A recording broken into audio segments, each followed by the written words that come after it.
আজকে আমরা দেখে নেব যে হটস্টার সাবস্ক্রিপশন প্রাইম যেটা মারা হয় ওইটা এখন মারতে গেলে ফোনপে থেকে অটোপে চালু হয়ে যাচ্ছে। তো অটোপেটা কীভাবে বন্ধ করব এবং ডিলিট করব সেটা আজকে আমরা দেখে নেব। ম্যানেজ অ্যাকাউন্ট ওপেন করলাম, এখানে যে স্ক্রল ডাউন করলেই সামনেতেই চলে আসছে এই যে অটোপেতে ক্লিক করবো আমরা, দিয়ে দেখবে যে আমি একটা করেছি কয়েকদিন আগে, সেটা দেখাচ্ছে। এটাকে আজকে আমরা ডিলিট করব। ক্লিক করলাম, ক্লিক করার পর এখানে পজ আসে, আমরা এই ডিলিটে চলে যাবো। শত নিচে স্ক্রল ডাউন করে শত নিচে যে ডিলিটে ক্লিক করবো।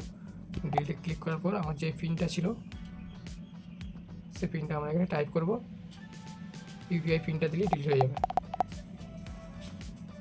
ডিলিট সাকসেসফুল, ডিলিট হয়ে গেল।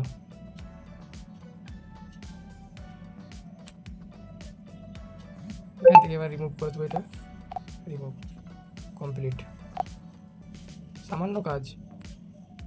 বেশ কিছুজন আমাকে বলেছে, রিকোয়েস্ট করেছে দাদা কীভাবে করবে এটা ডিলিট করা যাচ্ছে না। প্রয়োজন নাই, খেলার জন্য আইপিএল খেলার জন্য কিছু কিছু মানুষ মারে হটস্টার প্রাইম, কিন্তু তারপরে প্রতি 3 মাস ছাড়া হয়ে যায় অটোপে। সেই জন্য এটা বন্ধ করার সিস্টেমটা এই যে দেখিয়ে দিলাম।